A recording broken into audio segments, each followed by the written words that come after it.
welcome to AltiumLive, Europe.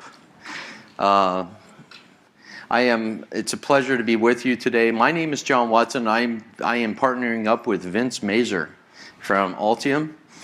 Although the shirt says it right here, I don't work for Altium. I am a senior PCB engineer at Legrand Corporation. How many of you ever heard of Legrand? Okay, a few of you. Good. Well, I'm their senior PCB engineer. We have 96 divisions around the world. All the hardware development is done through us, a team of 50 people, and I'm the senior PCB engineer that works in that area. And keeps me busy. We have those 96 divisions around the world, and we basically are doing PCB designs constantly 24/7. So we have teams of people that basically take designs and completely carry it from time zone to time zone, literally. Okay, so it's a real pleasure to be teaming up with Vince again. We have teamed up several times, and it's a great pleasure to be working with you again. Same here. Mr. Mazur. And we're going to be talking to you about how to identifying and I like roaming, if you haven't noticed already, so I'm going to have to watch the roaming over this direction. So we're going to be looking at identifying and overcoming the electronic part-related challenges using Altium Designer. I'm going to be looking at several other challenges that are facing us as designers. We have challenge 1, which is our technology advancements. Number 2 is our ECAD advancements, and then number 3 is the component shortages that we're facing right now. Then I'm going to pass it over to Vince. We're going to be looking at some features and some tools that we've got to overcome those challenges, and then he's going to pass it back to me. So I want you to understand that I am a designer just like you are. So I'm in the trenches. I've been a designer, PCB designer, for about 20 years now. So I've seen a lot come and go. I've seen a lot of designers come and go. And I got into PCB design basically through being an electronic technician. How many techs do we have here? Anybody came up through the ranks? There you go. Right? So we kind of, I've been in electronics for about 40 years total. So I don't look that old. I look older, okay? But so we've seen a lot of things come and go in the years, and we're going to see some of those today. This here is probably one of the greatest piece of equipment and vehicles that you will ever find. It will outdo any European model that you have. Ooh. Right? Okay. You know what? I did that yesterday at my presentations, and there was like nothing. There was like, oh, okay, yeah. All right. Okay? Okay? But this is the 2020 Corvette. It's going to be coming out in the next few, I guess in 6 months. But this is the 2020 Corvette. They completely redesigned it. But they've put the engine behind the driver now. It's a beautiful car. And it's got some really impressive specs to it. It's got 6.2 liter V8 with a 500 horsepower, 470 foot-pounds of torque at 5,150 RPMs. It's got good power. There's a really interesting specification to this car that really caught my attention, though. And that was that you can actually go from 0 to 100 kilometers per hour in 3 seconds. Imagine that. 3 seconds.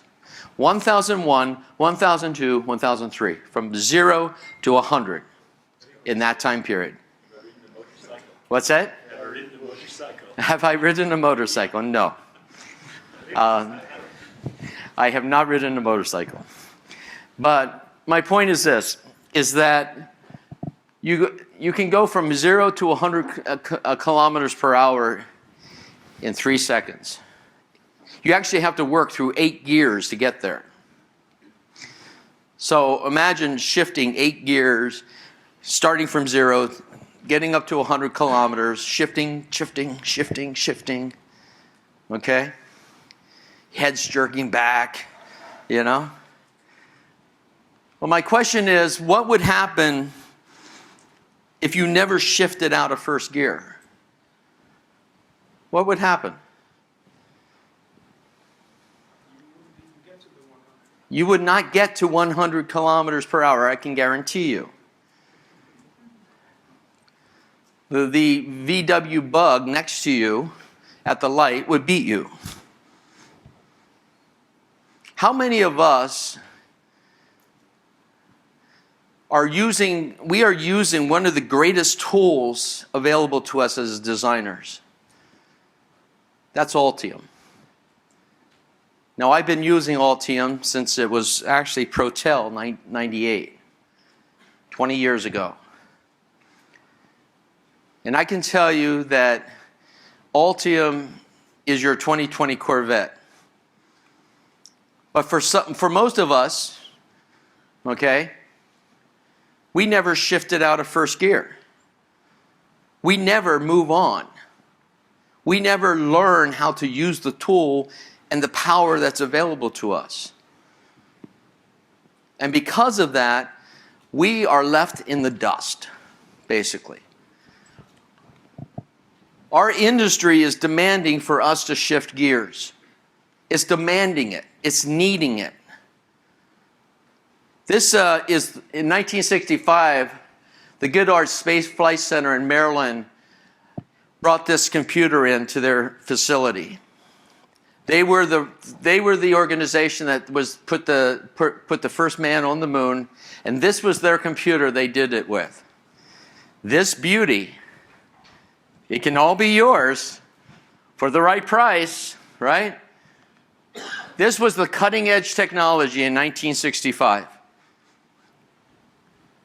512 kilobytes of memory. Ooh. Nice. $3.5 million and basically the size of a car and not a Prius. All right? It was a big car. All right? Jumping forward 52 years, on November 17th of 2017, the iPhone X was released. It has a 5.6 inch by 2.79 inch case, a 64-bit ARM v8, a 6-core CPU in it that has 4.3 billion transistors. The neural engine in the iPhone X does 600 billion operations per second. And it holds 3 gigabyte of RAM with additional storage for 256. We went from that to this in 52 years.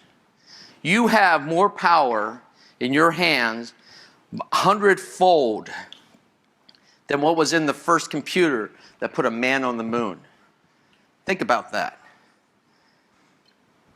Think about that. How many of you have ever heard of Moore's Law? All of us have, right? Moore's Law says what? Moore's Law says the number of transistors in a dense integrated circuit doubles every 2 years. Huh? 18 months. Do I hear 16 months? Every 2 years. We'll keep it at that for now. All right? Because that's still shocking. The density of ICs are doubling every 2 years. And there was this question that was starting to be raised: have we reached our max? Has it slowed down now? No, it hasn't. It's actually sped up.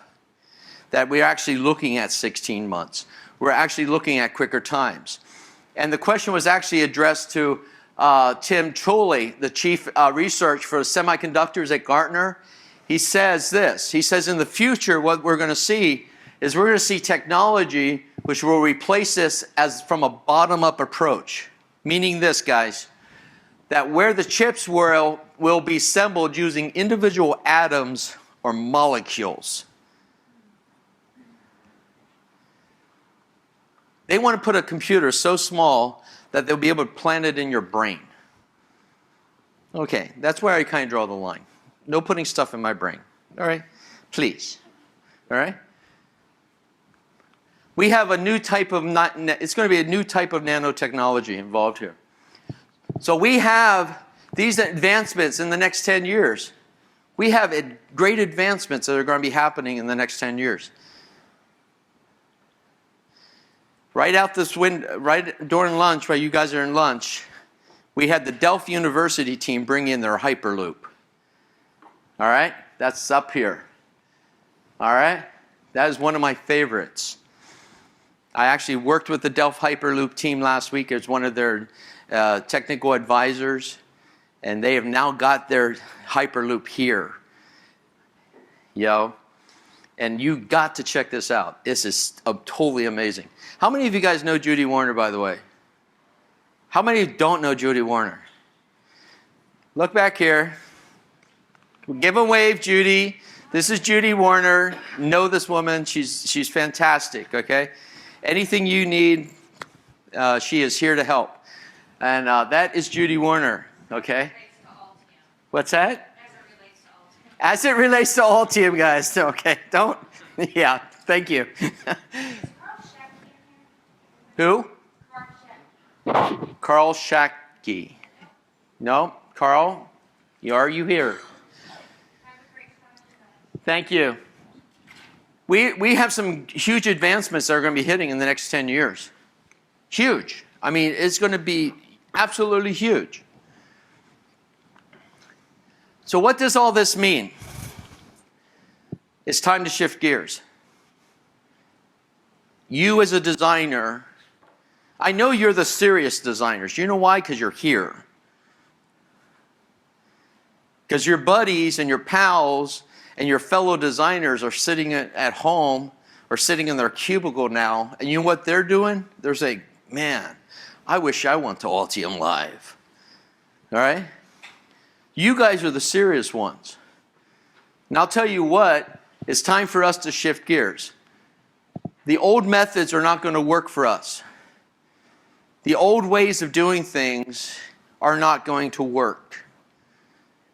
We need to find new ways of doing things. New ways of doing our PCBs, new ways of designing. Secondly, we will need new techniques, new training, new tools. Lastly, we can either rise to this challenge, guys, or we're going to be left behind. Now that may sound a little melodramatic, but it's true. You can rise to the challenges that are facing us as designers, or forget it.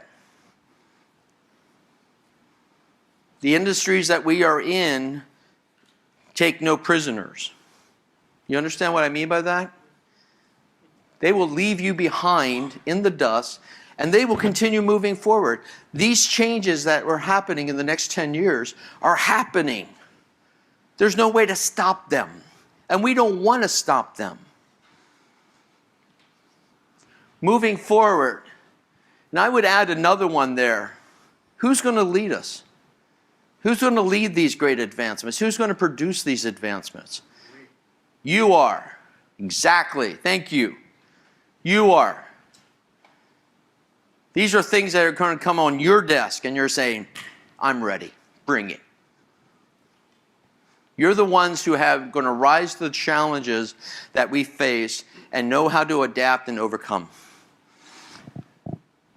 The first challenge that we have is our ECAD software advancement, or our second challenge that we have is our ECAD software advancements. How many of you have ever worked with these tools? Yeah, you know what I'm talking about, right? All the young people are going, oh, what is that? I don't know, what is this? You know? We have had now so many advancements in our, this is how it all started, guys, right here. Blue tape, red tape, light table, and an X-Acto knife. Used to come home, red strips of tape all over you, blue strips of tape all over you. Yep. Iron 3 chloride spots on your t-shirt. Yep. Turns into holes. Yep. This is how we all began. Not all of us. I take that back. Not all of us. Some of us began this way. I've done tape and Mylar. It's a beautiful thing. Yeah. But you know what? How many of you... I'm starting to feel my age at this point. All right? I really am starting to see and feel my age.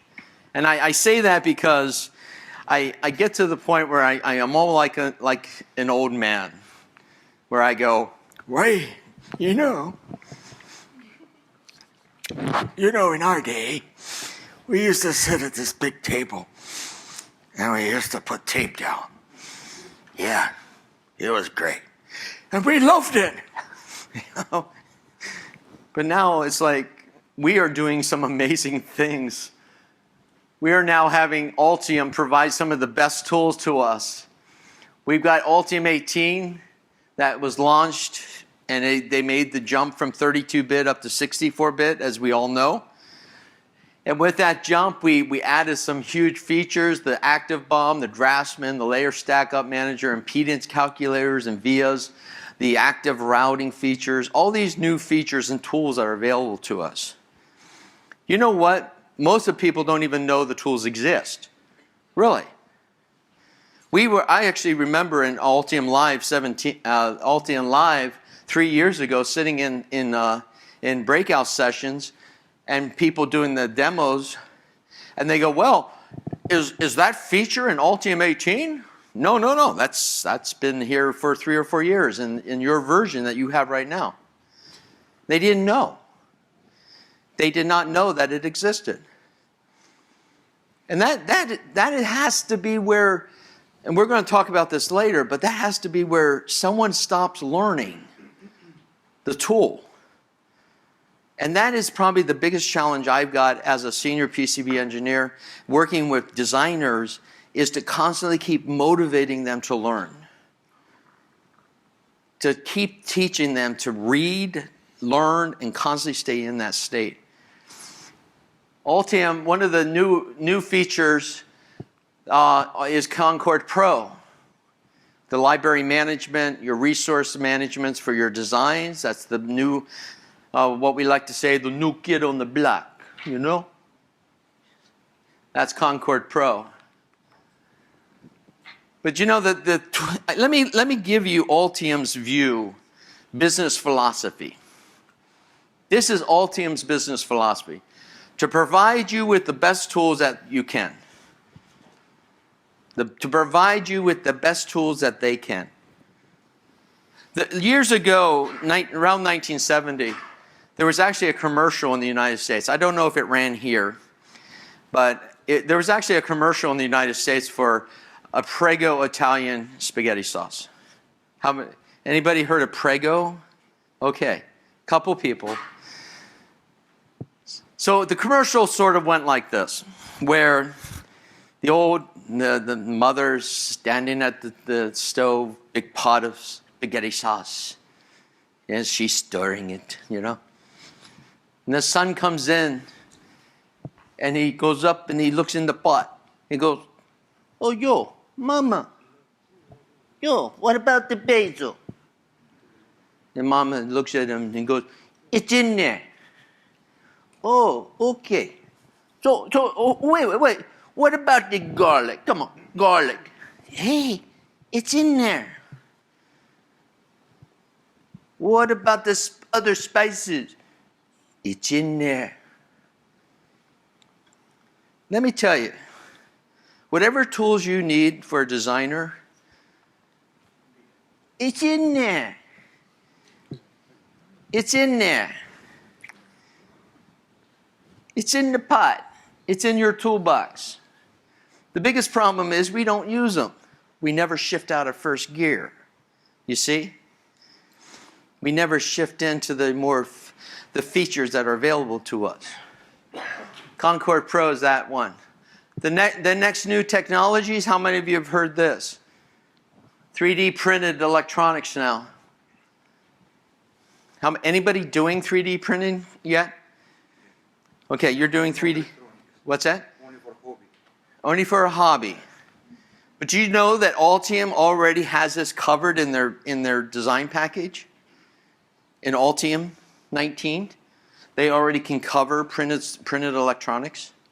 This is going to be the wave of the future for us. No FR4. It's going to be you can print an electronic board on anything. You want a piece of paper? Fine, go ahead. Now that might bring up some questions about EMI and okay, that's a question. That's a conversation I think I'm going to have with Mr. Hartley, Lee Ritchie and Rick Hartley, on EMI on a piece of paper. Yeah. Okay. And impedance control on yeah. So, but these are the new advancements.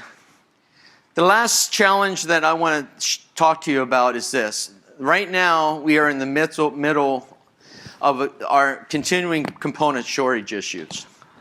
I'm still seeing them. They're not as bad as they were last year at this time. Can you imagine? I was in Munich at AltiumLive, and I was actually talking about the same subject. Excuse me. I was actually talking about the same subject, component shortages.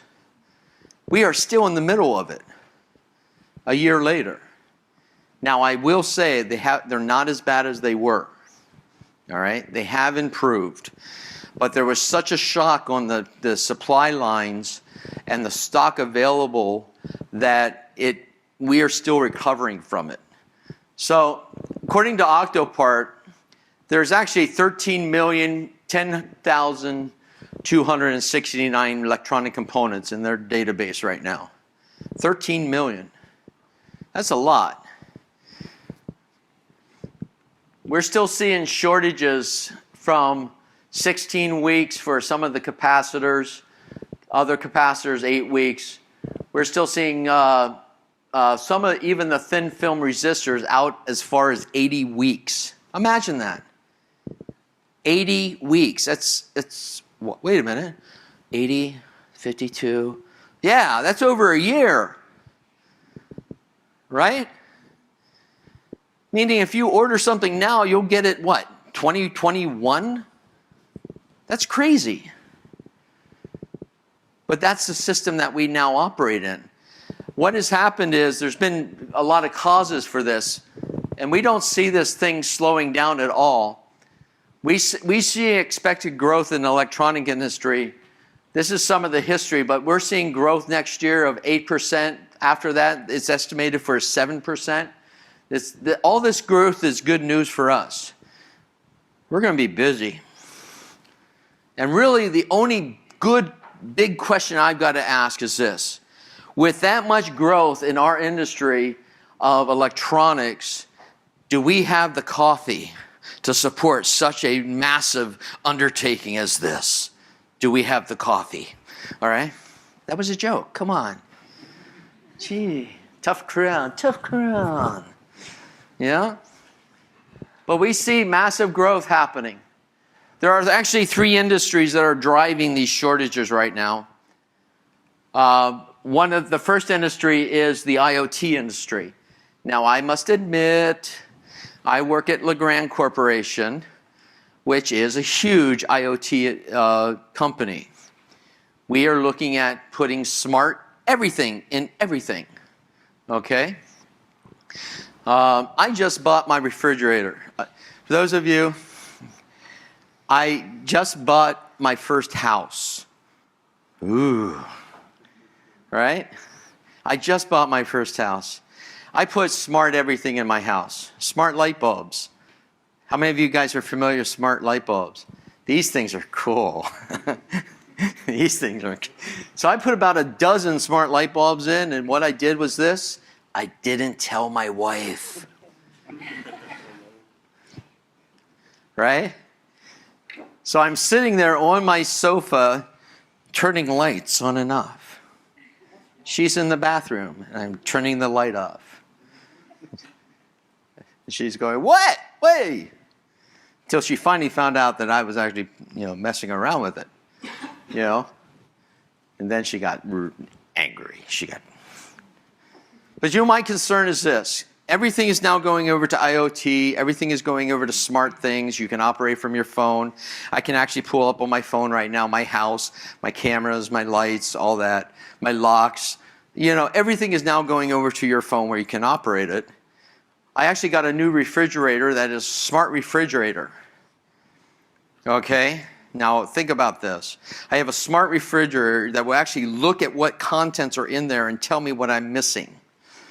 All right? Like, wow, okay. Now, my concern is this, guys. I got a smart refrigerator. I also have a smart scale. All right? Yeah. What happens if my refrigerator starts talking to my scale? All right? And I go over to my refrigerator and I say, refrigerator, put a dozen donuts on my shopping list. It would be like a scene from 2001 Space Odyssey. I'm sorry, Dave, but I can't do that. I've been talking to the scale. We've decided to put you on a diet. All right? IoT, according to Gartner, there's going to be more than 20 billion IoT devices deployed by 2020. That's 100% growth in the number of devices in the next few years. Everything's going over smart. The second industry that's really driving this is the mobile phone industry. It is huge. Mobile phone industry is absolutely huge. How many of you guys remember this ancient history, ancient land thing called landlines? Yeah. How many still own a landline? Yeah, only a few of us, right? Everyone's gone over to mobile, right? Why have a landline? It's expected that they're going to produce 1.5 billion smartphones will be manufactured on the upcoming year. 1.5 billion. Now, guys, wait a second. Follow me with the numbers here. There's an estimated world production of 3 trillion MLCC capacitors a year. 3 trillion. Now, wait a minute. If there's 1.5 billion phones, and every phone is going to be using 1,000 capacitors, we're already using 50% of those capacitors just in the mobile industry alone. Mobile phone industry has taken half of our stock. It's huge.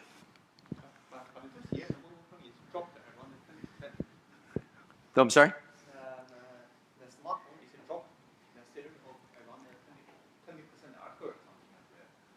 Okay. I'm not sure what the question was there on that. No, Oh, coming. I just mentioned for the mobile phone. Yes. This year, the full year sales looks like the drop. They're dropping? Yeah, maybe. I've got a high technology phone, guys. I've got an S6. Whoa. An S6. I'm pretty happy with it. So here, this is kind of sums it up. Oh, so you're the one who took all our jobs, right here. All right? So the third industry that's really driving this right now is the autonomous vehicles. All right? And what is happening here is that they're expecting double-digit growth in the auto industry. The 4 markets, fully electric vehicles have seen huge increases. Impacted also the gas. Now, it's also impacted the gasoline side also. All these innovations are coming up with autonomous vehicles. While they're developing those brand new bells and whistles and features are now crossing over into the gas industry vehicles. The kind of like the auto driving. I understand now that they've actually got some features in Tesla. Anybody from Tesla? Okay, so I can say this. All right. They actually now have a new feature that you can actually summon your car. All right? So you can come out of a mall and you can just push a button and the car pulls up to you. That's pretty cool. Yeah, that's a really cool feature. I'm just kind of wondering how that's going to work when everybody kind of leaves a soccer game and everyone's pushing their butts in, waiting for their car to arrive, right? I also understand that they've got a brand new feature in the Tesla vehicles. I just heard about this before leaving, and it was reported that Tesla now has a brand new feature that you can actually, what you can do is program your horn to be any sound you want. I thought, wow, this could be fun. All right, this could be lots of fun. All right, first off, I could either program my horn to be a fart, okay, or even better, it would be like a goat sound. All right, so if you're driving on the Autobahn and someone swerves over and cuts you off and nails you up against the wall, you can just sit there while the police are coming. You can just push your horn and go, "Nyah, nyah, nyah." Okay? But that is going to be interesting. But autonomous vehicles are driving this. A standard combustion engine car uses somewhere between 2,000 to 3,000 capacitors. Electric vehicle blows it out of the water. 22,000 capacitors in that thing. Unbelievable. So these are the things that are driving the industry right now. These are things that are demanding for us the challenges that we're hitting and the things that we have got to kind of face up to and realize we've got to make a decision about this. We have got to deal with this. We have to adapt and overcome, sort of thing. This just in the newsreel, I found this. A Wisconsin couple were treated for minor injuries at the local hospital emergency room after their smart car hit a squirrel. On Highway 8, the squirrel refused treatment and left the scene. I figure I throw that in there, okay? Now so basically the most important part of all this is we got to use the tools in a better way. And one of the best tools to handle these challenges that we're facing, especially in the electronic world, is the Altium Active BOM, which we're going to be looking at. And I'm going to pass it over to Vince now. Thank you. All righty. I'm Vince Mazur. I'm a marketing engineer with Altium. I'm based out of our U.S. site out of La Jolla. And what I'm going to do is I'm taking the foundation that John presented to us this afternoon and going to give you a few specific tactics that you can do to address some of these issues. So let's go ahead and get started here. So I'm going to discuss 4 tactics for these part-related challenges. I'm going to then provide a demonstration specifically that shows some of Altium Designer's capabilities. I'll go ahead and summarize my section, and then I'm going to throw it back to John for the session summary. We'd like to hold the questions to the Q&A period. We should have a nice block of Q&A time. Also, just want to mention that when we do open it up to Q&A, there'll be somebody handing out coupons here. Every time somebody asks a question, you'll get one of these coupons that go into the raffle, and they're raffling off some really impressive items, including a 3D printer. I believe there might be a drone in there, some really nice stuff. So that's what we're gonna do. So let's go ahead and talk about 4 tactics for part-related challenges. These are actions that you can take today, and this is almost more of a mindset. Certainly it's enabled by Altium Designer's capability, but this is something you could have done, 10 years ago. The idea, the first action is putting BOM management on par with schematic and PCB design. Generally speaking, our BOMs are post-process. We crank them out near the end of the cycle, and oftentimes, depending on the size of the company, you actually will hand that off to somebody else, and they'll do the ordering. And you're all on the same ship. Even though it may not be your job to order parts, if you have an issue that you identify early, that's just going to help those downstream collaborators do their job. So there's an opportunity as designers when you're choosing parts, when you're using parts from your existing library, there's an opportunity for you to have some of that due diligence to see if there are any challenges. Okay. The other thing you can do is, and this is something that Altium definitely enables, is improving your design time situational awareness. Now, situational awareness comes out of, I guess, more of the military context, you know, understanding what's in your environment. And this picture here is an example of a couple that doesn't have really good situational awareness. I mean, while they're posing for this lovely photograph, they've got a terrifying scene behind them going on. Oftentimes, people are victimized and designers are victimized because we have a false sense of security. We have a false sense of security that our part's going to be in stock, that they're going to perform as the data sheet says, that there are plenty of alternatives available.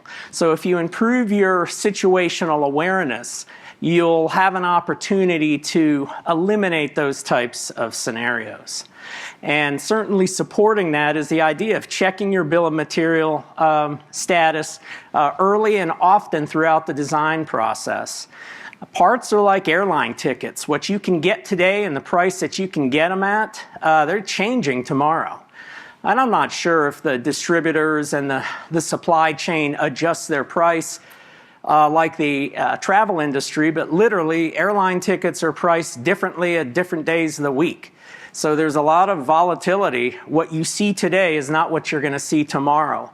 And I know myself, it's been a very humbling experience to be able to in the prior month have no problem ordering 500 boards, only to try to order another 500 and find that the microcontroller that I'm relying on is out of stock for 3 months.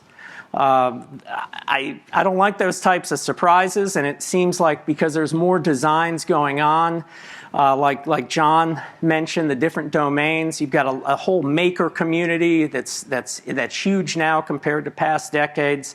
There's a lot of competition for these parts, so checking your BOM status early, often, and throughout the design cycle is key.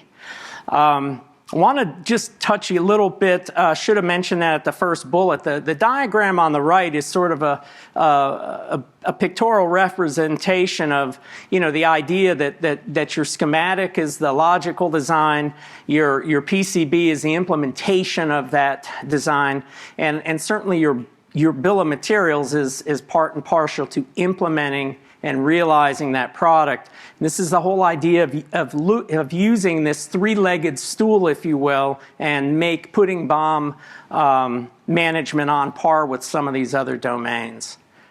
Okay, this is what I'm going to show next. I'm going to go into some what I call use case demonstrations. We're going to show the manufacturer part search panel. I'm trying to show this in the logical order that you might encounter as you're going through a design, as you're going through your design process. Manufacturer part search. This is capability that allows you to search the global supply chain of electronic components for new components. The components panel, and let me just go back and say the manufacturer part search panel is more of an outward looking tool. It's looking out at the supply chain, whereas the components panel is looking at your existing library that you're using. So, you know, depending on the size of your organization, if you have other projects that are using a given transistor or a given IC, you might want to use that if it's fit for your design because they are already negotiating, you know, procurement details. You have devices of known quality and availability, etc. So the components panel is a tool to look inside your organization efficiently to use and consume parts in your designs. I'm going to show you some new capability that's in Altium Designer 20. We have improved the properties panel, and we have, you know, the conventional panel usage model, but also a changed, you know, double click on a component dialog that pops up. And then we're going to finish this off with Active BOM and give you a review of the capabilities there. So let me go ahead and switch gears here. Okay, so I have Altium Designer here. I have a schematic open, and one of the first things I want to go ahead and pop into, and I've docked these panels on the side. They're available, just bringing them up at the panels area. But I've docked these panels on the side, and we're going to take a look at the manufacturer part search panel. Have any of you used this panel yet? Good, good.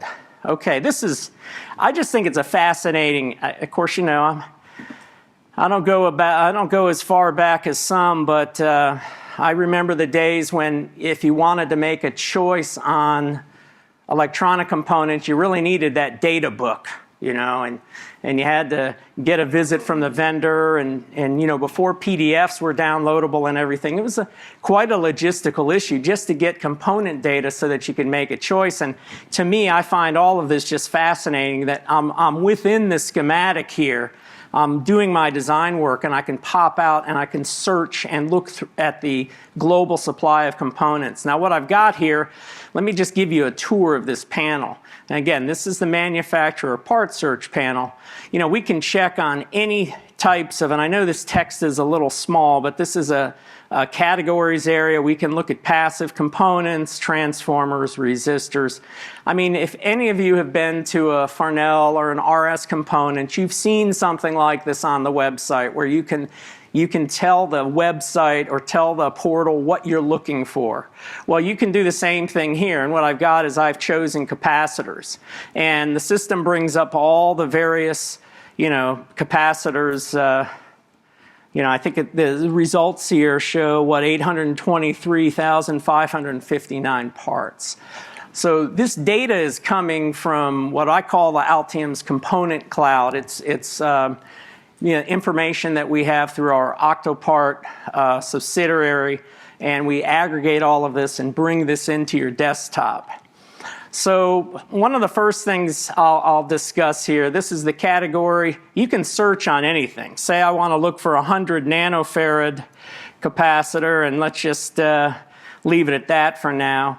One of the new improvements is that even though I enter in nanofarads, the system now recognizes what that really is in farads, and you'll see it return like 0.1 microfarad. So we have suffix awareness. It understands the difference. In the past, when we did any type of searching, if we chose a 470 picofarad capacitor, it would rate higher than a 10 microfarad capacitor.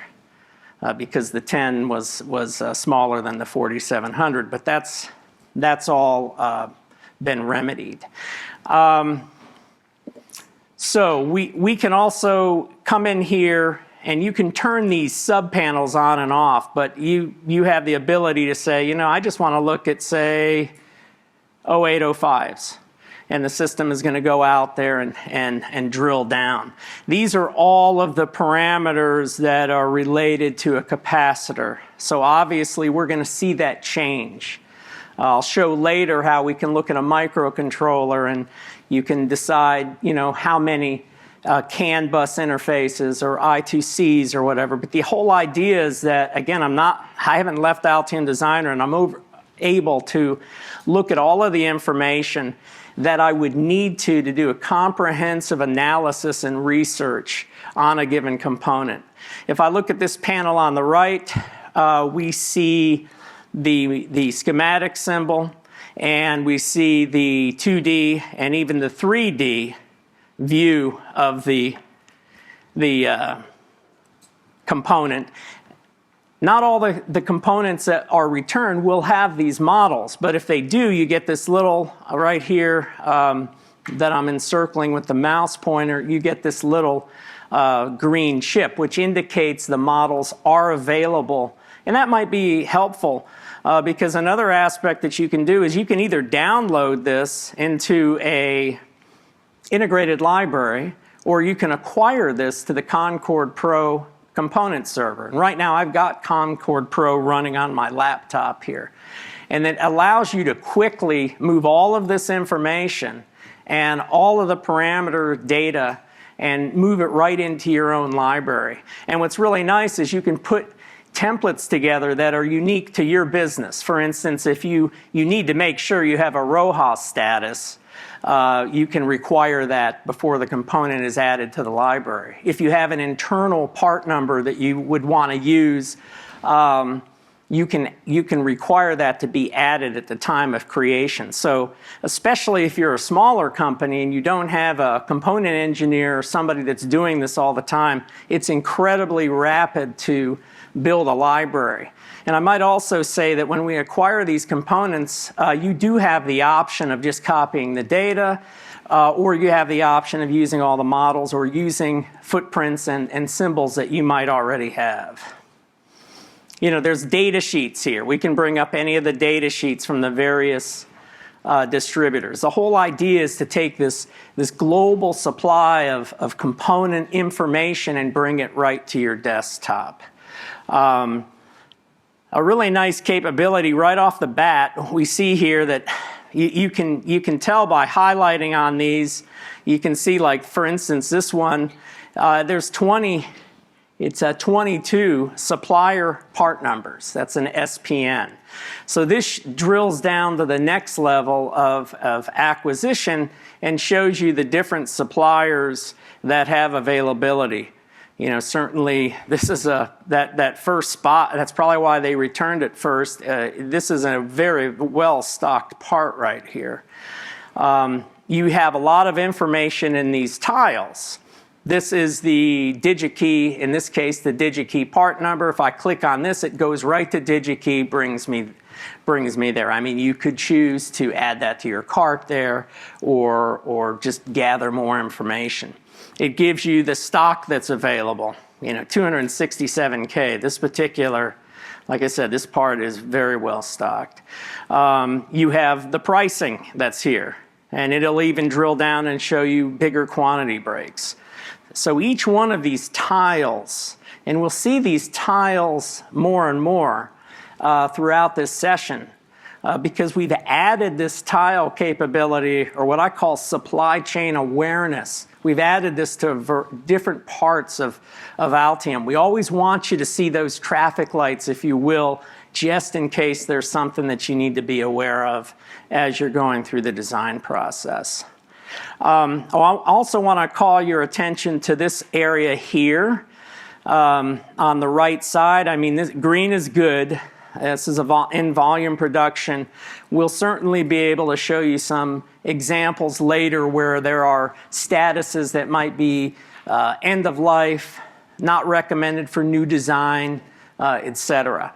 And while I'm talking about life cycle indications, we are giving you just that. We're using the access to all of the data we have, and through some algorithms, looking at the history of stock changes, current availability, etc. We come up with an indication. Now, this is not an authoritative, hey, this part is end of life necessarily. It can be, but we give an indication. So you just want to bring that up because we get that question a lot. You know, I'll see not recommended for new design, but I go out on my vendor site and there's no indication that this part is end of life.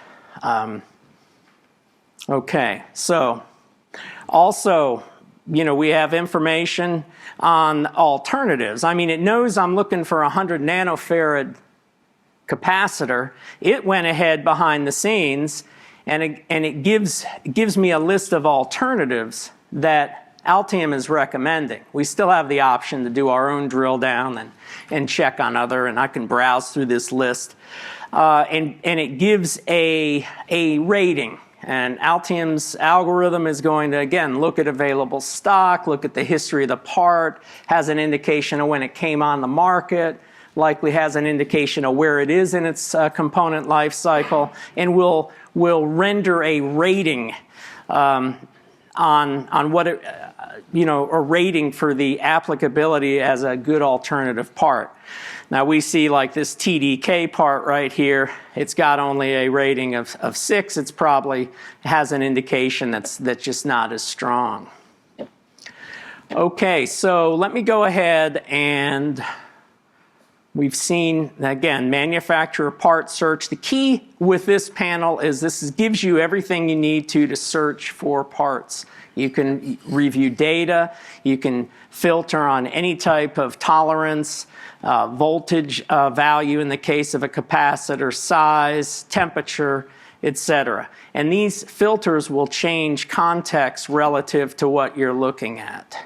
So for instance, if I look at microprocessors, it's going to bring up a totally different set of parameters that I can check on. I've got, things like clock rate. I've got number of pins, certainly the case. We can go down here and we can see some on-chip capabilities. Just a ton of capability to choose a part. And I might mention that, if you ever use microcontrollers or microprocessors, that's one of the more important decisions you can make, because it instantiates a whole software development paradigm. It instantiates life cycle of available drop-in improvements as time goes and whatnot. So that's the manufacturer's parts panel. The next level, as I mentioned, is the components panel. So I bring that up right now. Again, the components panel, I'm looking inside my organization. And I might also mention that the components panel, for any of you that are long-time Altium Designer users, you might remember the libraries panel. Well, that's no more in Altium Designer. The components panel has superseded that. But we can look at integrated libraries. We can look at these file-based libraries from the components panel. And there's some nice things you can do. You can group these columns. You can bring in all your parameters. And it's very usable for companies that are in alignment with the capability it offers. For instance, if you've ever wanted to set any of your install new file-based libraries, long-time users will recognize this screen. This allows you to set up the search path. You can bring in libraries that might be available in your project. Again, this is more of a legacy capability, file-based libraries. And as I mentioned, I am logged into my own Concord Pro server, and I've got, it looks like I've got 690 components out here. And so right now, these are the capacitors that I have in there. And you see that this is very similar to what I just showed you with manufacturer parts. But it allows you, it has the ability, you can place right from here. This is where you would place your components. It also gives you your part choices. It shows the part choices that you've added to these components. If you're specifying in your design a 100 nanofarad 0402 bypass cap, and maybe you list it in your bill of materials in its generic form, there are one of many devices that would work fine for that, and that's what we call a part choice. So in this case, I've set up part choices for here, and I've got, looks like about 6 different part choices, and we can see again, what the stock is. Yet if I go down to this part choice and I hover over here, I see that the maximum available stock, it's 0, so that's not looking good. So the part choices, and again, this is at placement time. I'm looking at my corporate database, and I'm able to see all of this without leaving the environment. In a similar way, we've got everything categorized here. When you use Concord Pro and when you create a component, you have the ability to put these into any of the categories that you would like. And that's about it for the components panel. These all build on each other. So let's go ahead now and just take a look at the properties panel. Get this to a better size. And there's two use models for the properties panel. Right now I've got it set up, I've just got it docked, and I can come in here and choose on this component, and I can see the information on it. I can show the the model. That used to be enabled by default. We now give you the ability to enable that. The other mode is, using it in previous versions. If I double-clicked or right-clicked and chose the properties panel in previous versions, you'd get that same panel. Now, when I do that, I'll actually get what's called a modal dialog. And the whole idea is, and especially on a big schematic, when you double click on that component and you want to update the parameters, it's nice if it could come up right there by the component on your schematic. And that's what this modal dialog does. It comes up on the screen. So this probably looks familiar to some of you. We've went back to a listing of the parameters. It's not in a tabbed view like it was in 8018 and 8019. We actually got feedback from customers when we made that change that they wanted to see what we're offering now returned back. So we've improved that. When you have a lot of parameters, this has one-click filtering. For instance, if I want to look at footprints, I can turn that on and off. I can say, hey, I just want to see my parameters, or I could even choose, if I had links in there, I could choose links. Again, we've got it right here. These are your part choices. They're right there. We give you the opportunity to see that every time we can. This gives you an idea. And again, this is turning from a component standpoint. It's turning your design process. It's making it inherently more proactive without any effort on your parts, because we've all used these dialogues in the past as we do design. Now you're going to get a flag. You'll see a red mark if there is something that is out of stock or something that's not looking right. And then I have to dismiss this for it to go back. So that's the components panel. So now what I'm going to do is I'm going to shift gears, and we're going to go into Active BOM. I'll need to resize and reset up my windows here. Okay, so what I'm doing is I'm looking at Active BOM. Go ahead, turn that off. There we go. Okay. Any of you using Active BOM out there? Good, good. It's a start. Hopefully, for those of you that aren't using it, this session will be of some use. The first thing that happens every time I open the Active BOM document is it goes out, and what I've done is I've just done a manual refresh, is it goes out to the cloud and it double checks all this information on components. And we see it's come back. There's a lot of information here, so I'll just start from the left to the right. One of the interesting things you can do, and again, in the properties panel, when you're in Active BOM, it sort of inherits the properties that you would use for the bill of materials. One of them is production quantity. Right now, I've got it set to 1. It's not hard to find one part. Say I wanted to go up to 500, and it's going to give me a different result. And I'll go back to 1 real quick to show you. At 1, we see the price per board of our bill of materials. And again, this pulls it right out of the design. This is built based on the schematic that you have in your project. There's no special, I just go into the Active BOM document, it pulls all those components and it pulls that data. So we see right here our price per board at quantity 1 is $40.44 cents US dollar. You can change all of this to any currency, but yet if I move that to 500, immediately it drops down in half, $23. It tells me what my order price is going to be.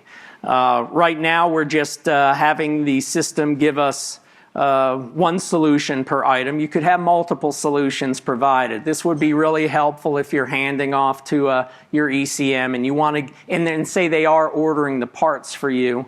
You can give them an alternative. It's also very helpful. I don't know how many of you get involved directly with your manufacturer, but I've used some turnkey services in the past, and sometimes they mark up the parts prices quite a bit. So it's very helpful for me. It's very useful to quickly get an indication of what it would cost me to buy these parts. And I can use that in a negotiation type of a scenario to say, hey, why are you marking these parts up so much?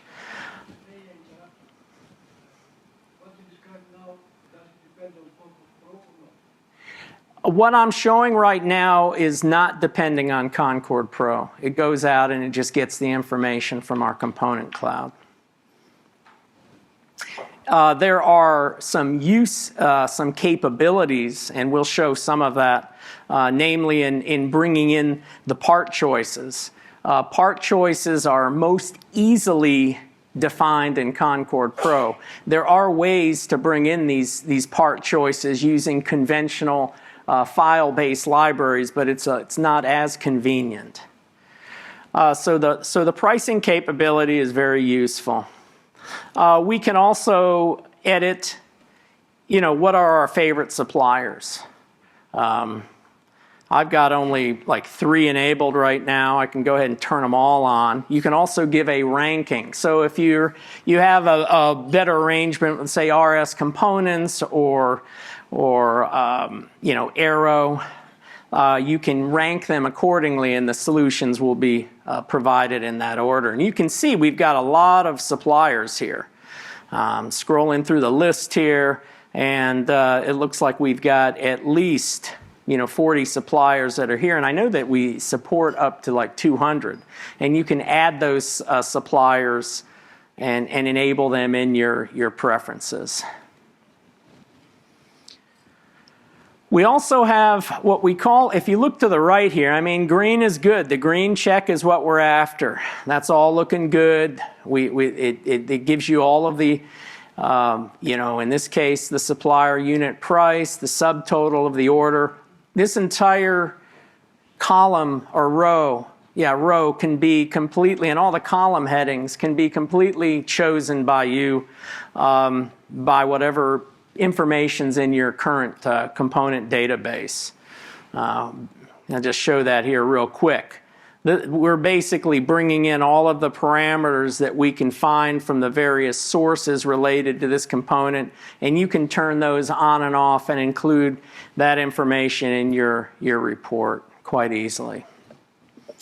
But I see on the side here these green check marks. That looks great. That's what we're after. When we get the little triangle with the explanation mark, in this case, it's saying not recommended for new design. And if I highlight that, I see that NR FND, not recommended for new design. And again, this isn't an authoritative message that this is coming from the vendor. In fact, we look at Mazur, and they still have 232,000 of these parts available.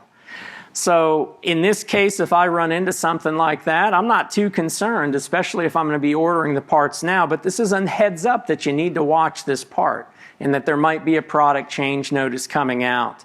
We do see in the case of this part that a lot of the other vendors, they don't have the green indication. There's issues with that. So it's very useful. In general, you don't want to see that, and if you don't have to use a part that has that indication on it, the better. So these, in this right column, these are what we call BOM checks, okay? You can think of a BOM check as being like a DRC for your printed circuit board. Okay, these are all the types of BOM checks, and you can provision these checks and how they're applied to your bill of materials as you would like to.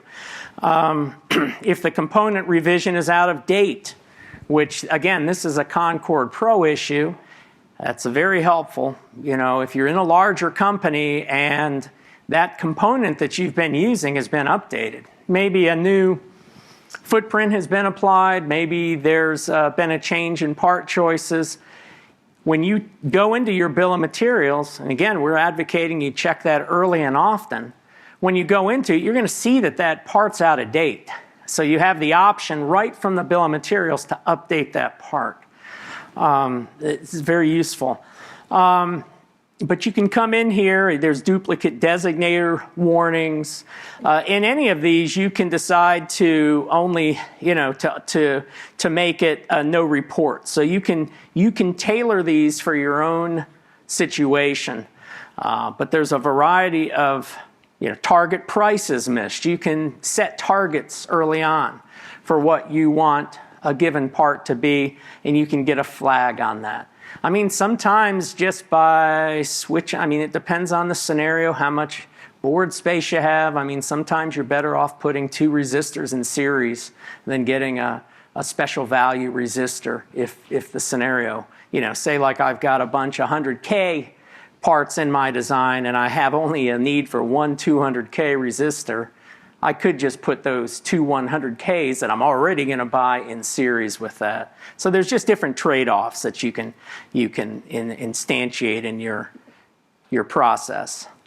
We give you an indication if there's no solutions. The point is, this is like DRC for your BOM.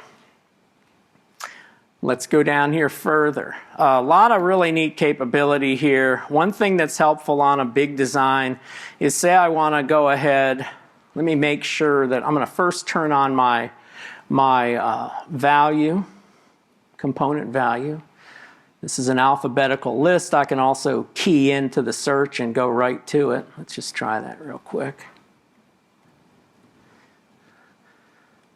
So I've turned on this, and now I see my values. And what I can do is I can say, okay, I want to group by value. And so now it's representing, it's giving me this data grouped on value. And this is helpful because if we have a situation where we have multiple items for a given value, like right here, I mean, look at that, 200 ohms. There's 2 items. We might be having an opportunity to eliminate a redundant component. Well, in this case, I can see right here, one is a chip resistor and the other one appears to be a resistor pack.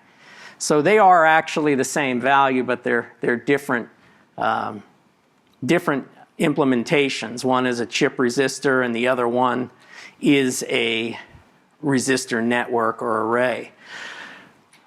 And again, underscoring the idea of putting this on the same par with a schematic and PCB design, you can actually come in here and cross probe right from here, and I can go to where that is located, in this case on the board.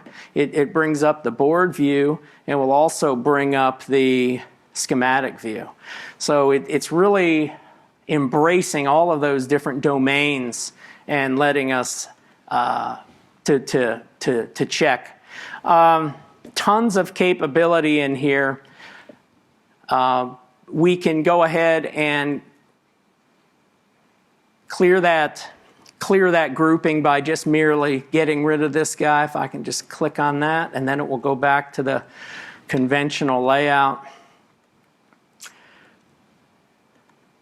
So I can fix some of these. Let's see, give you an example.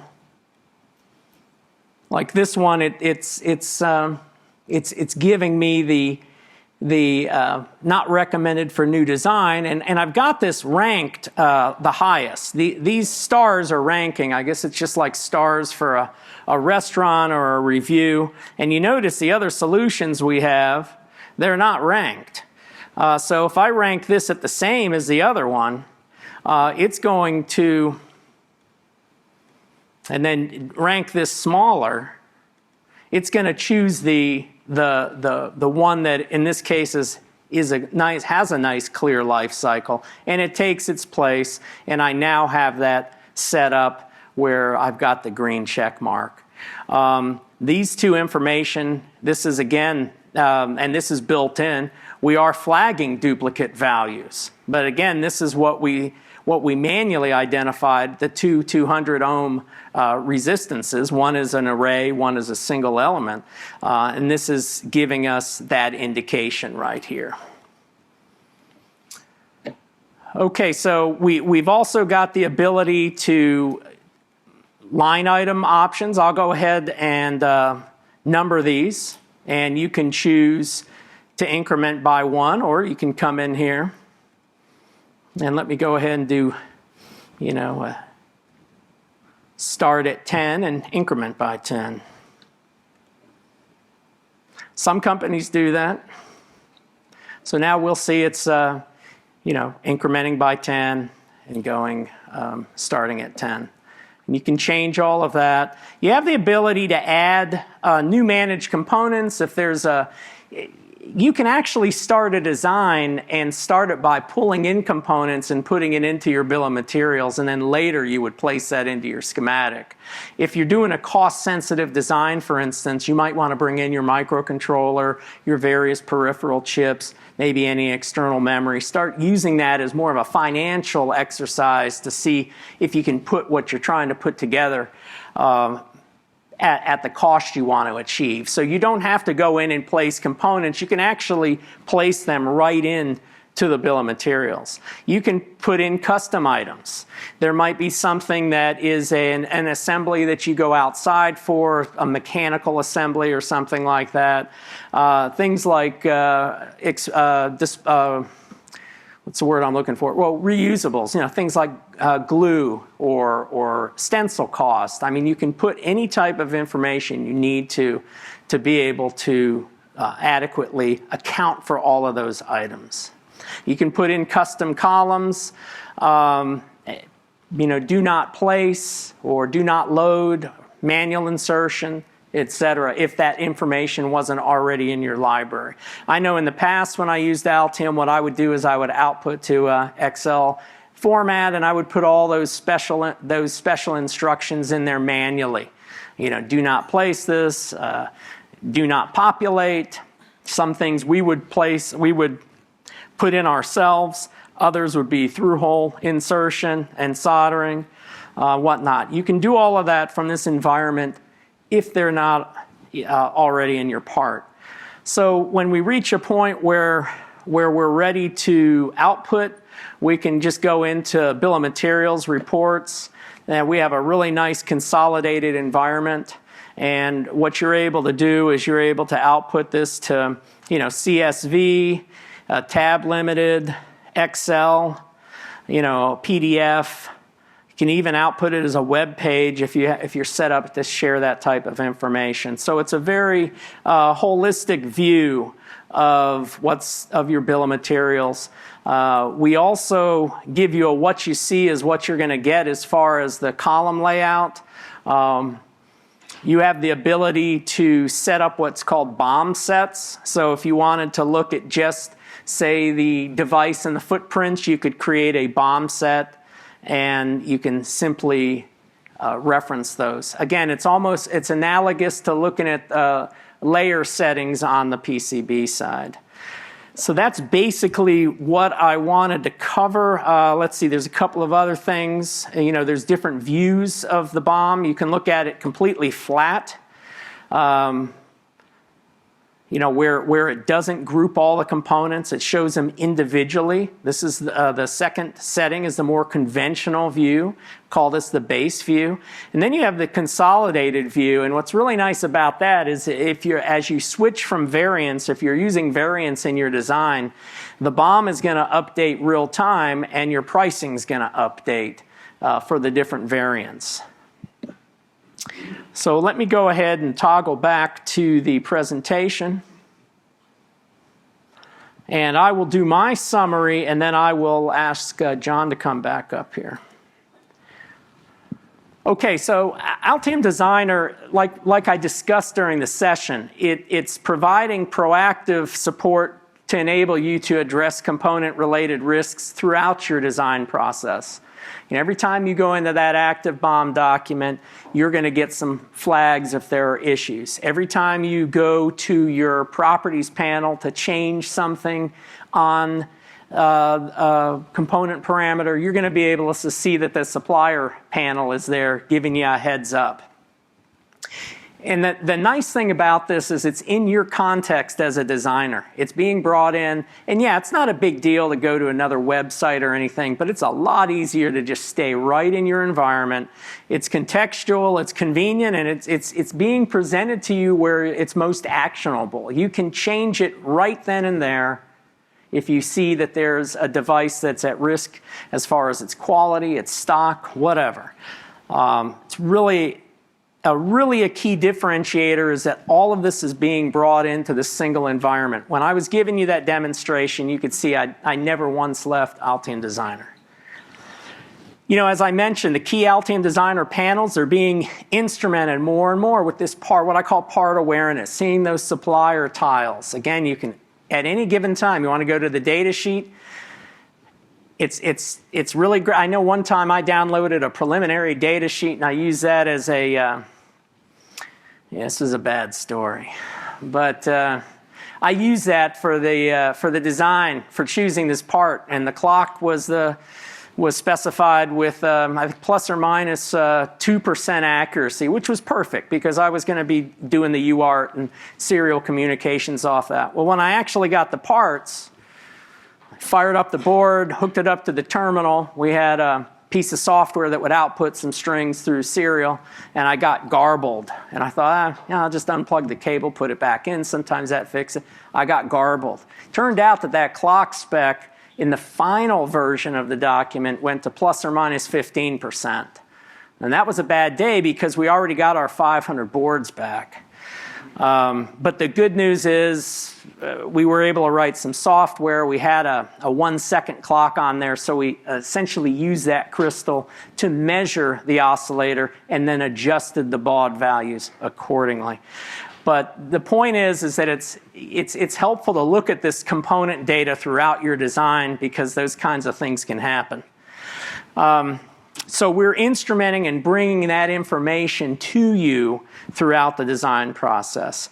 You know, I call these three, the manufacturer part search, components panel, and active BOM. I call that the triad of component selection and sourcing efficiency. I mean, manufacturing part search, when you're looking for something new, it gives you all that insight. Components panel, as you're using the components you already have in your library, you're getting that insight. And then it all comes together with active BOM, especially at those critical nearing completion time frames of your project, you get that visibility. And again, ongoing support with the properties dialog. It's a supporting role throughout schematic design. And at this case, what we're going to do is bring it over to John, and let me cue up his presentation. And we will continue from there, and then we will wrap it up with questions and answers. That's great, Vince. Thank you very much. Was that great? Come on. Give it up for Vince. Thanks. Oh, come on. You can do better than that, guys. Come on. All right. Like I said before, it's always an honor to work with Vince. Vince and I kind of like, we have partnered up several times now to talk, and it's always been a pleasure working with that. As I said before, we looked at three challenges that are facing us as designers. We looked at what? Our technology always changing, increasing, always changing on us. And number two is our ECAD tools are then always changing on us. Our component availability is then always changing on us. There's a fourth challenge that I want to give to you. All three of those ones I gave you before were external. This one is about you. This is internal. And this is one that you have complete control of. Absolutely and complete. And I'm really glad that I'm able to talk to you today in the middle of AltiumLive, because I can tell you that within the next day and days ahead here, you're going to see and hear more and more speakers. You're going to hear some of the most phenomenal leaders in this industry talking to you, as you did this morning, right? That's going to continue. We're just clearing our throats. We're just warming up. And I can tell you that tonight, please, how many of you know what's going to go down tonight? All right, yeah. Battle Royale. Oh yeah. And we got bigger, more powerful robots. All right? So bring it on. Okay? I was at the AltiumLive in San Diego for the robot competition. It was a bloodbath. It was terrible. This was not just, okay, anybody, I'm not giving anything away here, but there's like, you attach balloons to the back of your robot, right? And you're supposed to pop it. Oh, we've left that a long time ago. We went into complete destruction of the other person's robot. All right, okay. It was parts were flying, wheels were coming off, arms were going. You got to be there. It's so awesome. All right. But I gave you 3 challenges that were external, but this last challenge is internal. Now, I have the great pleasure of working with some of 50 of the greatest designers that I consider in the world. They are phenomenal people. These designers are around the world. We have, in 2 weeks, I'll be in Shanghai, China, training 25 of our designers. And they are a part of our team. That's a part of our development team. And one of the things that I'm going to talk to them about is the same thing I'm going to talk to you about here, is about you. And for the next few minutes, I'm not going to talk about electronics. I'm not going to talk about Altium. I'm going to talk about you. What do you do when you leave here? Coming to conference, that's great. You're getting away from your job, you're getting away from your stress maybe. Keep your phone turned off, I would suggest, while you're here. Don't check your email. Just concentrate on you. All right? But you come here and it's easy to do that. But a lot of times when we go back to our companies, go back to our cubicles, back to our stress, back to the issues and problems that we may have, we forget. So I'm going to give you something here to help you after this conference. Something that you can take with you and that I hope that you'll grab onto, whatever level you may be. I hope that you strive for excellence in your business, your companies, in your careers, that you strive for excellence. There are 4 groups of people that I've worked with, and I've nailed them down to these 4 groups. And I can tell you that all of us are in one of these 4 groups today. One of these 4 groups. The very first group is this, the comfort zone. A lot of us live in our comfort zone.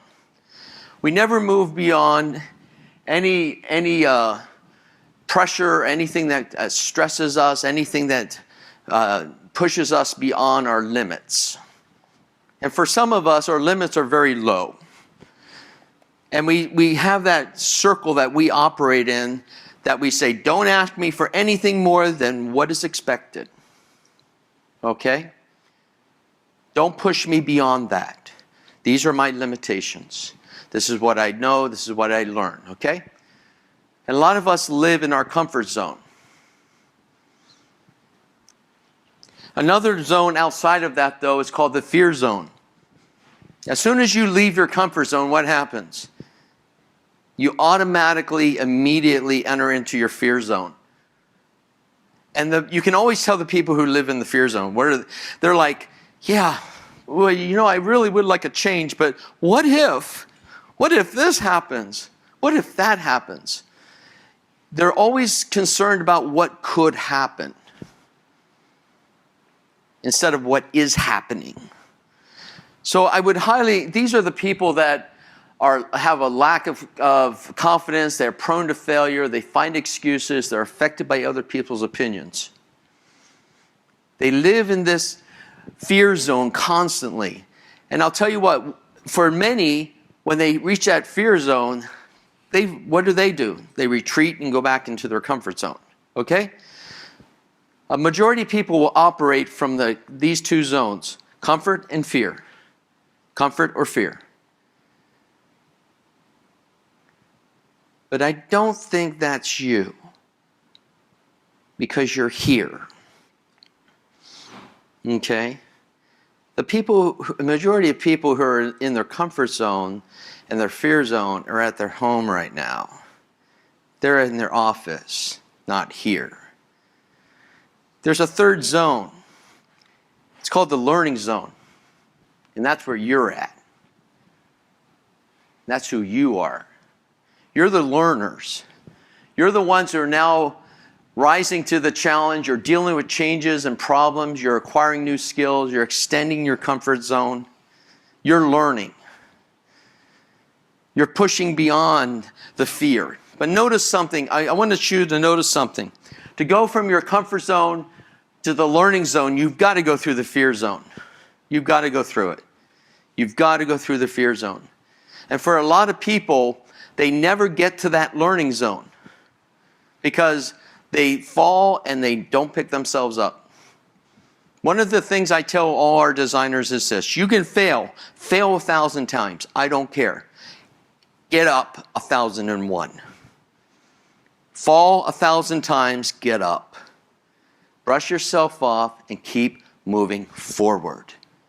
Learn from it and keep moving forward.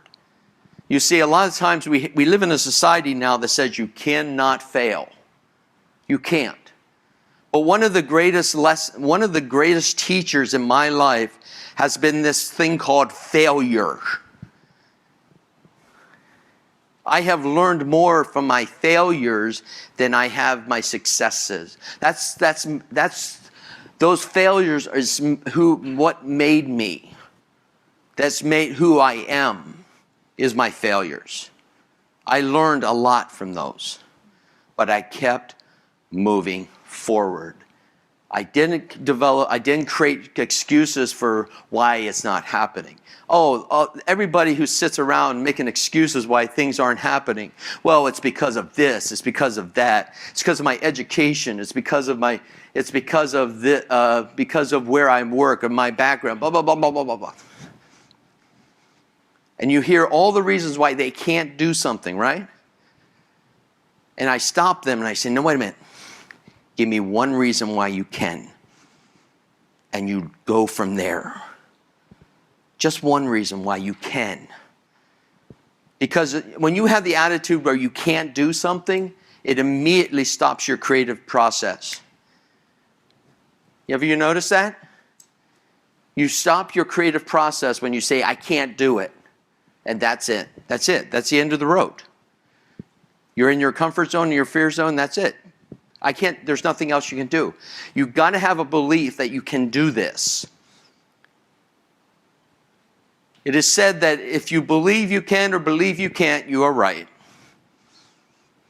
It's all up to that. And you're in the learning zone. There's a fourth zone out here, though, and it's called the growth zone. This is where you find your purpose, you live your dreams, you set new goals, you conquer objectives in the growth zone. Now, I'm about to tell you something that might surprise you.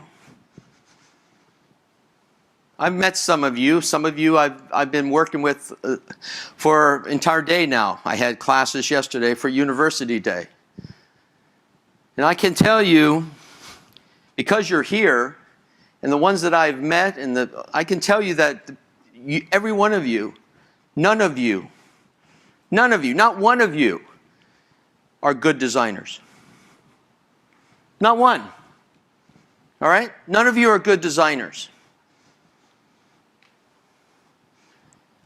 Every one of you are great designers. You are great designers.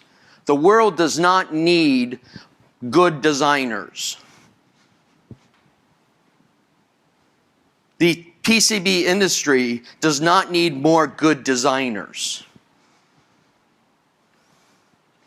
You can drag 100 euros through India and pick up 100 good designers. What we need is great designers.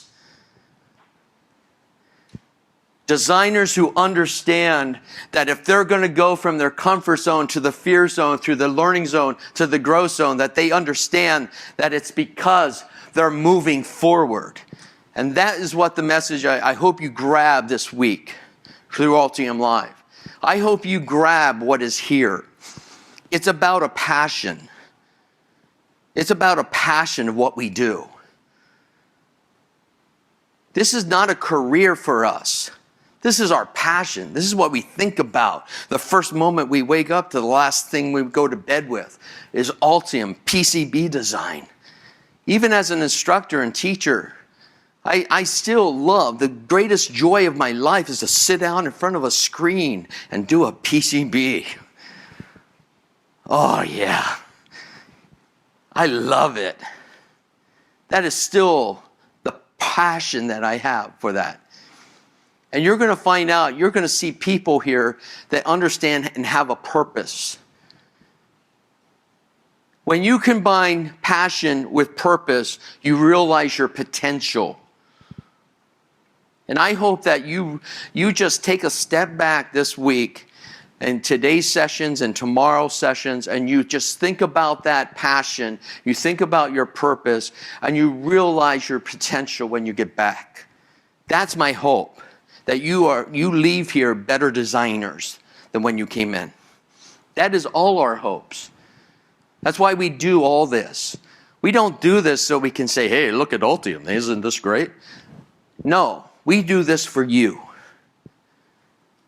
We do this for you as designers so you can be better designers, where you're shifting the gear, shifting it into the second, shifting it into the third, moving on up to the 8th gear, and you're firing all cylinders.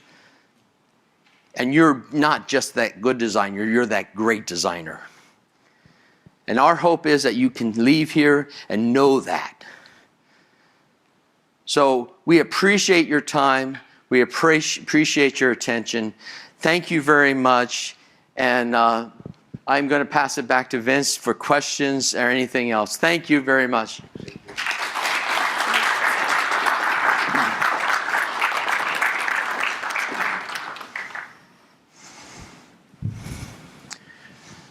Okay. Got a question over here. Rachel's going to be handing out those highly coveted tickets for the drawing. Okay, can you hear me? Yeah. So I have 3 questions.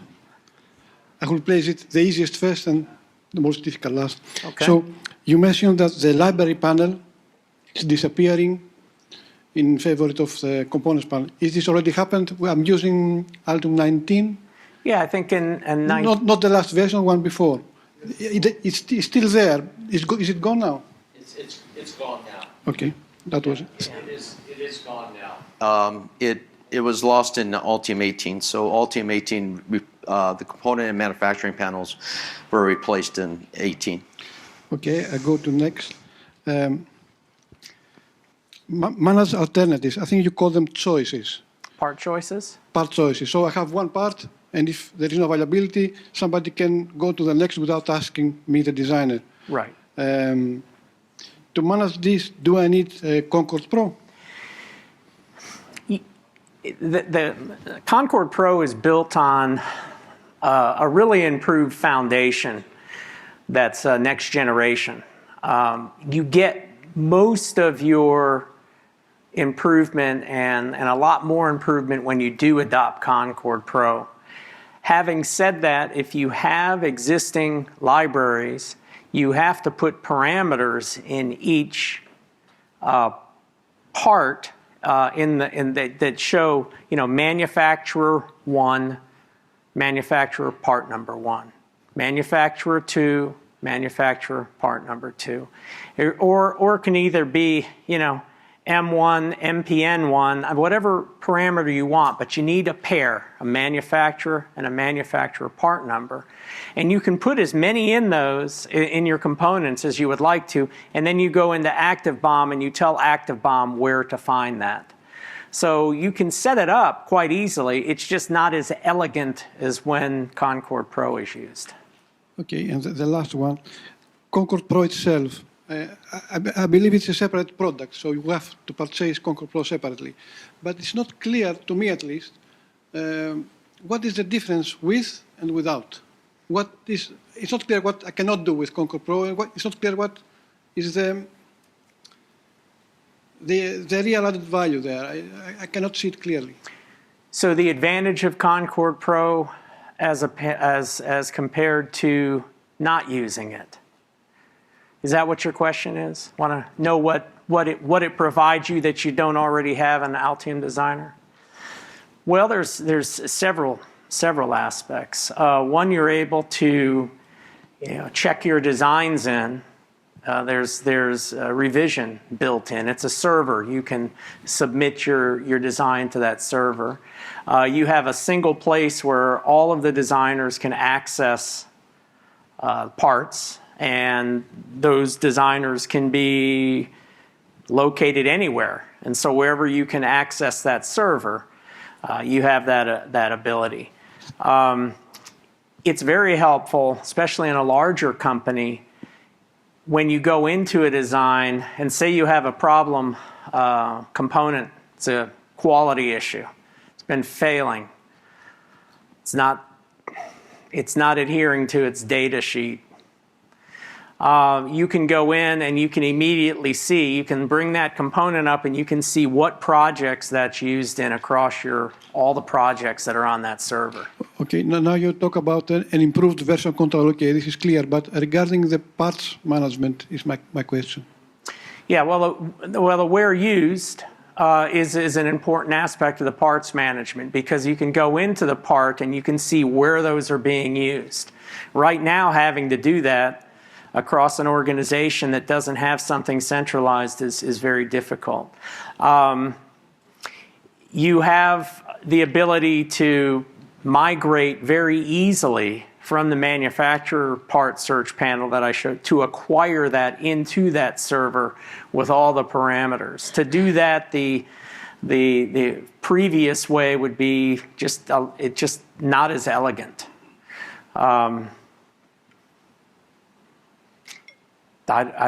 Those are the key areas.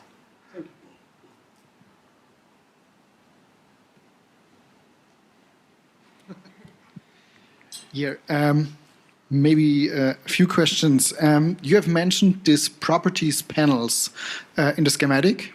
When you double click, you get also the components and the part search. Will this be available without Concord Pro and active BOM documents? So, for example, I have just my integrated libraries. I put in a part in my schematic without an active BOM document, without setup and Concord Pro. Will this information you have shown be available?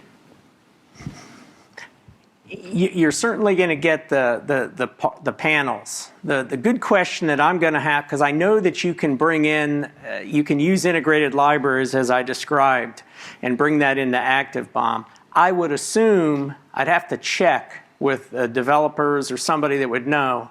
I would assume that when you bring that panel up, that if you had those linkages established, that it should show you that information. But I'm not sure. Okay. She has a hand up. Maybe a second one. Will the active BOM finally work in multi-board designs? My understanding, I did not demonstrate that today, but my understanding is that is one of the improvements for 8020. Okay. And it's certainly something that we need to remedy. Yes, and maybe last one. At the moment, there was this Altium Content Vault integrated. And you can download everything you have shown. You can download the parts from the Altium Content Vault. And this one was free for Altium subscription user or Altium user in general. What will be changed with Concord Pro to this? Well, it's not really a Concord Pro issue. The manufacturer part search panel, which is available regardless of whether you have Concord Pro or not, that has superseded the Altium Content Vault. So there's more information than ever out there, and more current information with the models and all of that. So anything that you could do with Altium Content Vault, you're able to do with the manufacturer part search panel, and it's not dependent on having Concord Pro. You can download integrated libraries of any of those components, and that just comes with the base license. Okay, thank you. We're gonna go ahead and introduce yourself and what your position is. Okay, thank you. I'm Matija. I'm Altium partner working in a company HT Europe from Croatia, and I'm beta tester and everything related to the technical things for Altium. I just want to answer your question about this supplier part search and differences between integrated library and Concord Pro. When you took something from manufacturer part search and put it in an integrated library, sorry, integrated library, it is just freezing the time. You can't change anything. You can do manually. But with Concord, you have live data coming from internet. So, for example, if some component become obsolete, or soon end of life, or just change stock name numbers, that can be seen directly in the live information.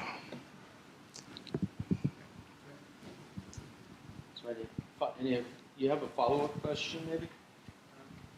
Okay. Thank you. Hello. So regarding the same maybe question to the libraries, these live libraries where we can see the live data from all kind of suppliers, it's coming from the Altium server or it's coming from like live supplier web servers? Have you heard about Octopart and the Siva? Have heard about Octopart. Yeah, there is Octopart. Yeah. Octopart is bought by Altium, bought Octopart and Siva. Octopart is about every kind of information of components, and Siva is life cycle. So when you took these two information together, you will get this manufacturer part search panel. Everything included. For example, if you are searching for some component, you can see this green chip like icon. If it is there, you can put it directly in design or in Concord Pro. And if it is green, you are allowed. It's good to use it. If it is red, avoid it. Okay. Just I'm wondering if we have all our own stock of components, is it possible to manage it like connect to this server that we could see the components as we do like have in the stock, in our stock, and also like live data from the server? Yes, of course, there is possibility you can connect your Concord Pro over ODBC connector to live data from your company, ERP or something like that. How? You can easily export your data from SAP to Excel sheet, and you can grab this Excel sheet with ODBC to Concord Pro. Okay. And it can be refreshed one per day, per hour, per month. It depends about your needs. Okay, thank you. It works perfectly. Thank you.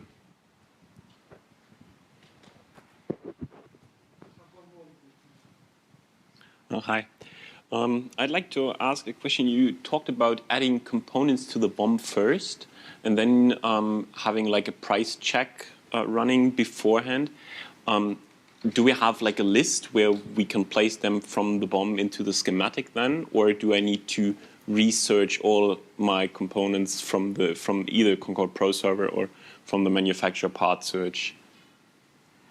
Well, now that's with Concord Pro, what you're able to do is you can add a new, I can just go here to manage component, and I go right into the components panel. Let's just go ahead and add one here. And so it's going to add that. And this only has one part choice. But that's an example of adding it right from your component server.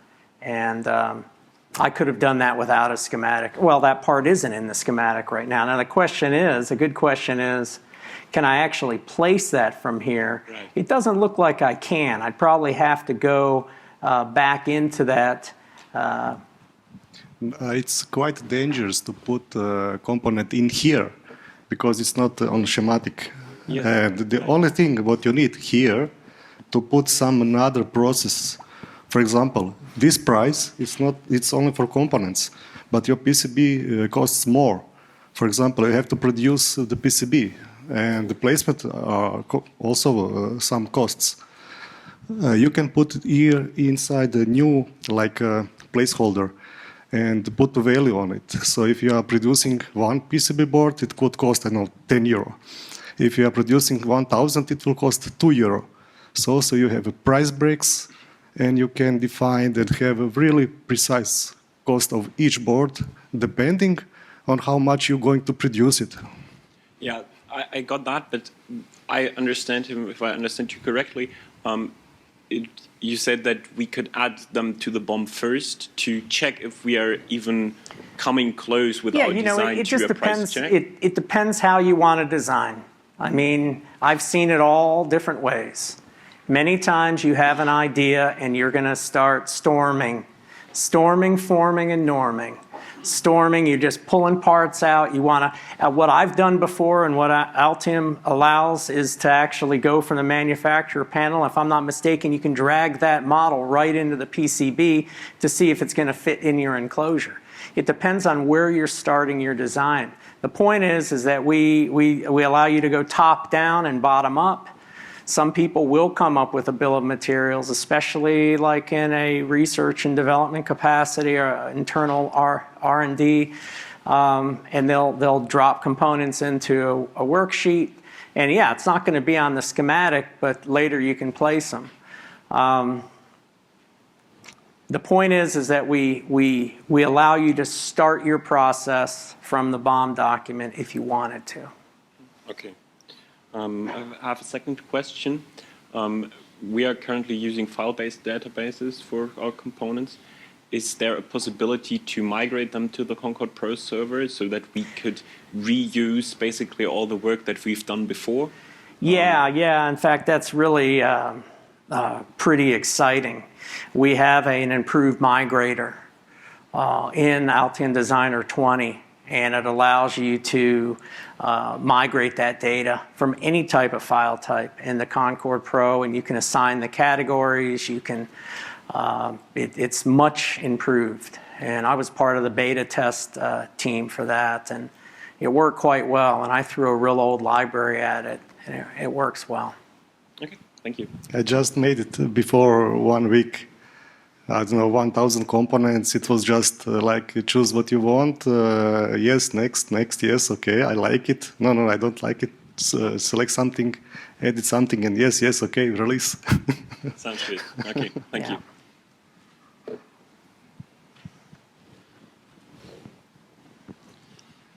As I understood it, if we want to make an estimation of a price of our components, we have to make a connection between the component and the supplier. But we now have a generic component for a resistor example, and we make a connection to a size, e.g. 05 or 2, and when in the later design process the designer says, I want a 10K resistor on this place.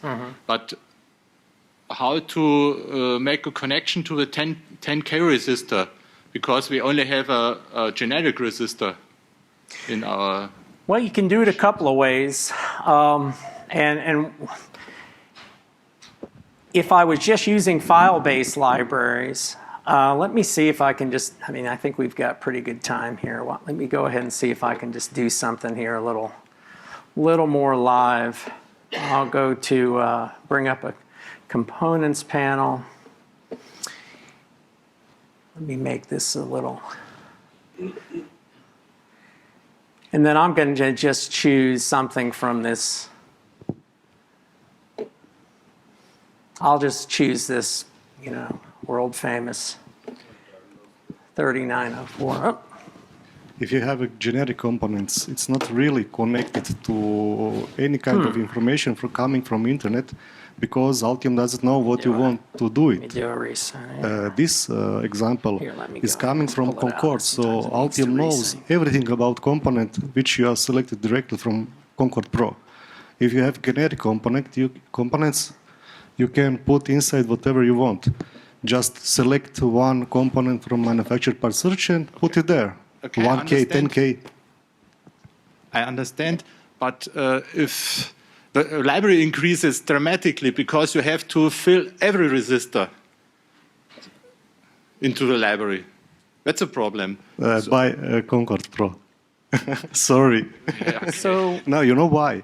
Because I know your pains. Because my customer, one very good my customer, still have separated PCB and schematic libraries, and not only one, 15, 20, or something about 20s.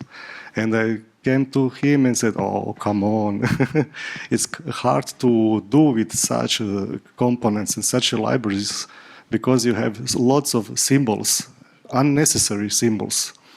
In Concord Pro or even database library, you have only one schematic symbol for lots of components. And you can edit it really, really easy. And each component, when you select it, it's directly connected to Octopart with corresponding order number. And you can directly make order when you're finished with schematic. If you have generic components, then which component you will order? You will have 1 week or month to find out what you want to order. Yes, I understand you, but How to do it? I can add a little bit something. I started with generic components as well, but I don't suggest to do that. As you said, it's not easy to make a lot of resistors and a lot of capacitors, for example, in libraries, but it's really easy to manage them afterwards in the bill of material lists and everywhere. But you have to have change a part back later if you want to change a value of a resistor. How do you change a value? You of a just resistor? pick up the different component from the library. Okay, and you have to change a part. Or you can use alternative parts then. No, it's quite easy because while using Concord Pro, you have an item manager, and you can just select this component and select another one from Concord Pro, and just say update, and that's it. 1 kilo resistor will become 100 kilo with all connected data, and you will never ever order 1 kilo if you want 10 kilo. Okay. yeah, let me. I was doing some things while the dialogue was going on. Hopefully, this will answer some questions. I placed this component from an integrated library. I placed it right in my design. It immediately populates into the BOM document. Okay. Now, when I first put it into the BOM document, it didn't have any of these part choices down here. Okay, it had nothing on there. And what I can do is I can come down here with that highlighted, and I can create and manufacture. So I added these two while everybody was talking, but I could come in here and add a third. So again, what I'm showing, I mean, Concord Pro has a lot of capability that is going to really provide a lot of value. But what I'm showing is something that is,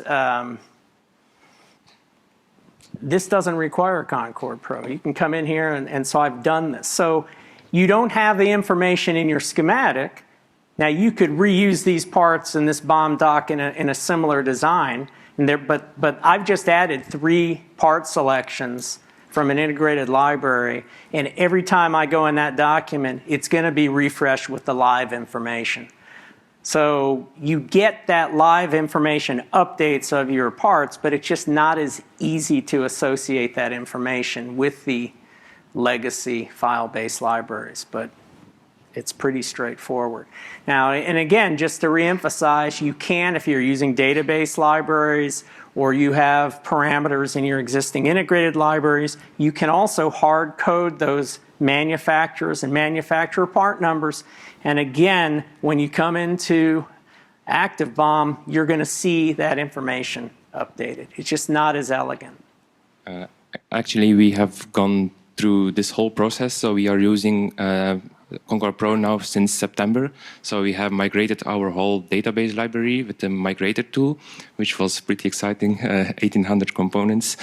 But we are going already further. So we have PLM. We are using in our company PLM, and we have set up an integration.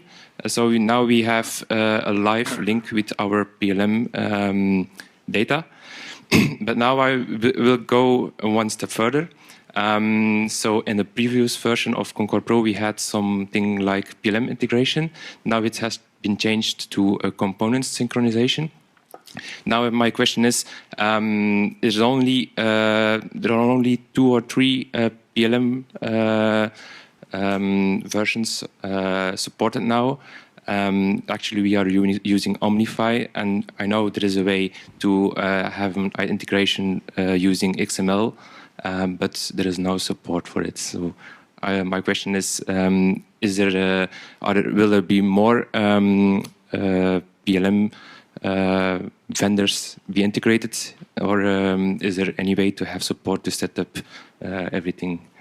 Yeah, we're always looking at adding to our support, and you bring up a really good point to this gentleman's question. That is another incremental advantage of Concord Pro, is you do have a way to do component synchronization, so that if you have components on your PLM system, you can synchronize that with your library, and you're using those PLM part numbers and such. But to answer your specific question, is that when we're adding, I would, get your information to your point of contact at Altium to see where we're at on that. Some PLM vendors have more of a generic approach to importing and exporting data, and I would imagine that's probably something that we could facilitate sooner. But that is a moving, we're constantly increasing that. I have contacted the support too, but I do not really get some. I'll tell you answers. Just give me. I'll come up here after the session. I'll give you my card, and I'll be sure to get that to the right. Thank you. In a community, there is a very good place called Ideas, and whatever you think it will be okay to implement in Altium, you are welcome to put idea there. So I don't think so that you are alone on the planet. And if you will have lots of followers, it will be implemented very soon, probably. If I create an active BOM document, then I always get an error or a warning that no MPN is ranked. Right. How can you rank it? Yeah, that's...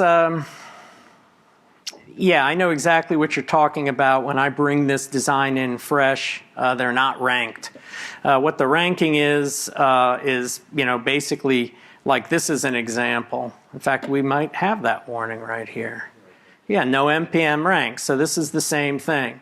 And if we look here, none of these have been ranked. The stars are all dim. So if I just pull one of these that look really good, I can come here and just pull one of these up. And it's ranked. Now the easy way to do it though, because I know when I've opened this at the beginning, it's completely blank. They're all not ranked. You can actually come in here and highlight the whole, and then right click, and you can have it set ranks automatically. I usually do that. That's a great way to get it done the first time. But you do when you're created a new document, those aren't ranked. And again, what you're telling them is you're saying, this is the part I want to use. Give that 5 stars. If that's not available, I want to use this one next. If that one's not available, I want to use this one next. And then what you can do is you can set some at the same number of stars, and then it will, that's like saying, well, for the next 5 part choices, whichever one you think, whichever one the price is best on or whatever, use that. So that's what ranking is. Is there also the possibility to specify the first source? So, for example, MPN number 1 as the most? Yeah, well, all you would do is you would give that the 5-star ranking, and then the other ones you would go ahead and give a lower ranking. Okay. But this cannot be done in the settings? Can it be? Yeah, I haven't done that in. If you have several providers, you just change these stars, and that's it. It's related to each supplier. There is no settings for that. Okay. There is a way of doing that. Of setting. There is a way of doing that, of setting your primary supplier and setting those up. You can set the suppliers up, but I think the only way to rank is with these stars right here. Once those are set up once, that's just basically saying this is what I prefer. Yeah, I think that's your first is your first line of defense. We'll call it is the supplier. There is selection in preferences. You can decide which of supplier you are interested in. So you can just turn off all the rest. So if you are dealing only with DigiKey, turn all the rest. Sorry, and you will get only information about DigiKey.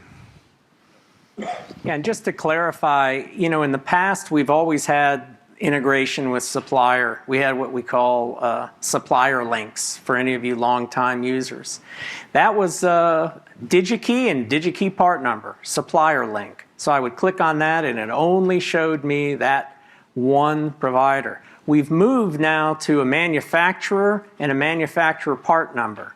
So like a chemic capacitor with this part number, and then it looks at all the suppliers you want to look at. And so you can select the ranking of those suppliers, but as far as what part number is used in your design and which one is your first choice, that's the ranks that this gentleman was asking about in active BOM. So hopefully that clears that up. I think we're at the end of our time, but certainly I'll be here for the rest of the session. And if you guys have any other questions, let me know. And the gentleman back there, I'll give you my card, and we'll see if we can't get you set up with what you need. So thanks a lot for attending, and I hope this was useful. Thank you.